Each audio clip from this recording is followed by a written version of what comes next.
there are 3 types of alerts, 3 different ways that guidance can be provided inside of XactXpert. You have violations. Stop. You cannot do this. You must fix this in the estimate. You cannot complete. You cannot print. You cannot proceed. You can still estimate. You can still sketch. You can do all your work. But you can't actually finish that scope with any unresolved violations. Can I pass go and get $200? No, it's a violation. Gotta fix it. Just making sure. You didn't ask me that one yesterday. I wasn't ready. I didn't. That's new. Warnings.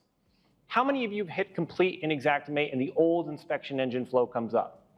Talks about doorknobs. Talks about you have a ceiling fan with a light and a light in the same room. Are you sure? Okay. Those legacy rules have all been warnings.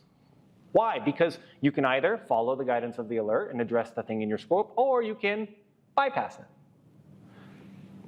Now, lastly is cautions. Cautions are my absolute favorite alert. Why? Cautions are designed to be a reminder, a suggestion. They're not stopping you from anything.